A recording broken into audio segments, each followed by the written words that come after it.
Hello friends, welcome to Clara's recipes. Appam ഇന്നിവിടെ നമ്മൾ ചെയ്ത് കാണിക്കുന്നത് ശ്രീകണ്ഠ റെസിപ്പിയാണ്.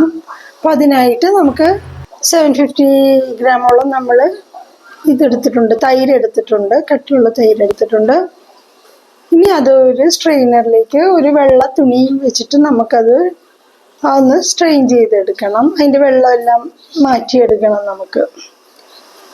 അപ്പോൾ അതിനായിട്ട് ഇപ്പോൾ സ്ട്രെയിനറിലേക്ക് നമ്മൾ തുണി വെച്ച് കൊടുത്തിട്ടുണ്ട്. വൈറ്റ് കളറുടെ ക്ലോത്ത് തന്നെ എടുക്കാൻ ശ്രദ്ധിക്കണം കേട്ടോ, അല്ലെങ്കിൽ കളറുടെ ആണെങ്കിൽ അതിലേക്ക് പിന്നെ കളർ ചേർന്ന ഒരു സുഖം ഉണ്ടാവില്ല. അപ്പോൾ അതുകൊണ്ട് വെള്ള കളറുടെ തുണി തന്നെ എടുക്കാനായിട്ട് ശ്രദ്ധിക്കുക. പിന്നെ നമുക്ക് അതിനകത്തേക്ക് 3/4 കിലോളം നമ്മുടെ തൈര് ഇട്ട് കൊടുക്കുന്നുണ്ട്. ഇനി അതൊന്ന് നമുക്കൊന്ന് കിഴി കെട്ടിയെടുക്കാം കേട്ടോ. അതിൻ്റെ വെള്ളമെല്ലാം പോണം. അപ്പം അതിന് വേണ്ടിയിട്ട് നമുക്കൊന്നത് കിഴിയായിട്ടൊന്ന് കെട്ടിയെടുക്കാം.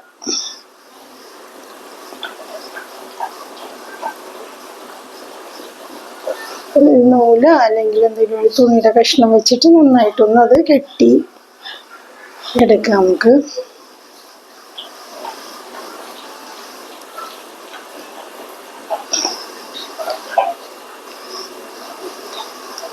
പിന്നെ അതൊന്ന് നമുക്കൊന്ന് ചെറുതായിട്ട് അതിലെ വെള്ളം ഒന്ന് പ്രസ് ചെയ്ത് കളയണം. പിന്നെ നമുക്ക് അത് കഴിഞ്ഞിട്ട് അതിൻ്റെ മുകളിൽ എന്തെങ്കിലും ഒരു വെയിറ്റ് എടുത്ത് വെക്കുക, അല്ലെങ്കിൽ നമ്മളുടെ എന്താ പറയുക പൈപ്പിൻ്റെ മുകളിൽ അത് കെട്ടി ഇട്ടാലും മതി, അങ്ങനെ തൂക്കിയിട്ടാലും മതി. അപ്പോൾ അതിൻ്റെ വെള്ളമെല്ലാം പോയി കിട്ടും. ഇപ്പം ഇവിടെ നമ്മൾ സ്ട്രെയിനർ വെച്ചിട്ട് അതിൻ്റെ മുകളിൽ ഒരു ഭാരമുള്ള എന്തെങ്കിലും വെച്ചിട്ട് അത് ഈ വെള്ളം മാറ്റിയെടുക്കുകയാണ് ചെയ്യണത്. അപ്പം ഇവിടെ നമ്മളുടെ വെള്ളമെല്ലാം പോയിട്ട് റെഡി ആയിട്ട് കിട്ടിയിട്ടുണ്ട്. ഇനി അതിലേക്ക് അപ്പോൾ അതിൽ നിന്ന് നമുക്ക് ഇത്രയും വെള്ളം കേട്ടോ, അത്ര 3/4 കിലോ തൈരിൽ നിന്ന് ഇത്ര വെള്ളം കിട്ടി നമ്മൾ കളഞ്ഞിട്ടുണ്ട്. അപ്പം ഇതേപോലെ നന്നായി വെള്ളം മുഴുവൻ നമുക്ക് നന്നായിട്ട് പോകണം, എന്നാലും അതിൻ്റെ ആ ഒരു ടേസ്റ്റ് നിൽക്കില്ല, അല്ലെങ്കിൽ ആ വെള്ളം ഉണ്ടെങ്കിൽ അതിൻ്റെ പുളിപ്പ് രസം നിൽക്കും. അതുകൊണ്ടാണ്. ഇനി അത് നമുക്കൊരു ബീറ്റർ വെച്ചിട്ട് നന്നായിട്ടൊന്ന് ബീറ്റ് ചെയ്തെടുക്കാം.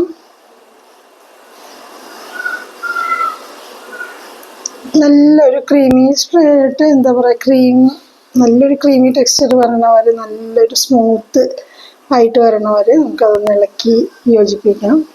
ഇനി അതിലേക്ക് നമ്മൾ 1/4 കപ്പ് പഞ്ചസാര പൊടിച്ചതാണ് കേട്ടോ ചേർത്ത് കൊടുക്കുന്നത്. പൊടിച്ചത് കൊണ്ടാണ് ഇതിപ്പോൾ നമ്മൾ പൊടിച്ച പഞ്ചസാര ആണെങ്കിൽ നമ്മളുടെ 1 കപ്പ്, അതായത് നമ്മൾ 1/4 കപ്പ് പഞ്ചസാര പൊടിച്ചെടുത്തപ്പോഴാണ് കേട്ടോ അത് അത്ര ഇട്ട് കിട്ടിയേക്കണത്. ഇനി അതും നന്നായിട്ട് നമുക്ക് ആ തൈരിൻ്റെ മിക്സറിലേക്ക് നമുക്ക് നന്നായിട്ട് അതൊന്ന് യോജിപ്പിച്ചെടുക്കണം. അതിലേക്ക് ഇനി നമ്മൾ ഒരു 3-4 ഏലക്ക പൊടിച്ചിട്ട് നമ്മളത് ചേർത്ത് കൊടുക്കണം. 2 ടീസ്പൂൺ പഞ്ചസാര ഇട്ടിട്ടാണ് അത് പൊടിച്ചേക്കണത്. അപ്പോൾ 1/4 കപ്പ് പ്ലസ് ഒരു 2 ടീസ്പൂൺ പഞ്ചസാര കൂടെ നമ്മൾ എക്സ്ട്രാ ചേർത്ത് കൊടുക്കുന്നുണ്ട്. ഇനി അതും നന്നായിട്ട് അതിലേക്ക് യോജിപ്പിച്ച് കൊടുക്കാം.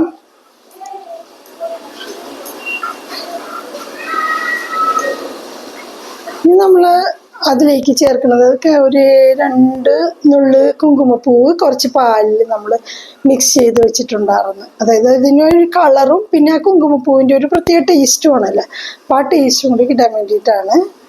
ഓപ്ഷനിലാണ്, ഇഷ്ടമുണ്ടെങ്കിൽ ചേർത്താൽ മതി. കുങ്കുമപ്പൂ പക്ഷെ ചേർത്ത് കഴിഞ്ഞാൽ കുറച്ചുകൂടെ നല്ല ടേസ്റ്റും ആ ഒരു കളറും കിട്ടും. അപ്പോൾ അതിന് വേണ്ടിയിട്ടാണ്. ഇനി അതിലേക്ക് നമുക്ക് കട്ട് ചെയ്ത് വെച്ചിരിക്കുന്ന ഡ്രൈ ഫ്രൂട്ട്സ് ഇട്ട് കൊടുക്കാം. അപ്പോൾ ഇപ്പോൾ ഇവിടെ നമ്മൾ ചോപ്പ് ചെയ്ത് വെച്ചേക്കുന്നത് നമ്മളുടെ എന്താ പറയുക കാഷ്നട്ടും ബദാമും പിന്നെ പിസ്തയും മറന്ന്, പിന്നെ അതിലേക്ക് കുറച്ച് ഉണക്കമുന്തിരി കൂടെ ചേർത്ത് കൊടുക്കുന്നുണ്ട്. നിങ്ങൾക്ക് നിങ്ങളുടെ ഇഷ്ടത്തിന് ചേർത്ത് കൊടുക്കുക കേട്ടോ. പിന്നെ നന്നായിട്ട് നമുക്കതൊന്ന് ഇളക്കി യോജിപ്പിച്ച് കൊടുക്കാം. അപ്പം നമ്മളുടെ ഇവിടെ എന്താ പറയുക നമ്മുടെ ശ്രീകണ്ഠ ഇവിടെ റെഡി ആയിട്ടുണ്ട്. അപ്പോൾ എല്ലാവർക്കും ഇഷ്ടപ്പെട്ടുണ്ടാവും എന്ന് വിചാരിക്കുന്നു. പെട്ടെന്ന് ഉണ്ടാക്കാൻ പറ്റിയ റെസിപ്പി അല്ലേ. അപ്പോൾ എല്ലാവരും ഉണ്ടാക്കി നോക്കിയിട്ട് അഭിപ്രായം പറയണം. പ്ലസ് നമ്മുടെ ചാനൽ സബ്സ്ക്രൈബ് ചെയ്ത് ലൈക്ക് ചെയ്യണം, ഷെയർ ചെയ്യണം, കമൻറ്റ് ചെയ്യണം. അപ്പോൾ താങ്ക് യു ഫോർ വാച്ചിങ്.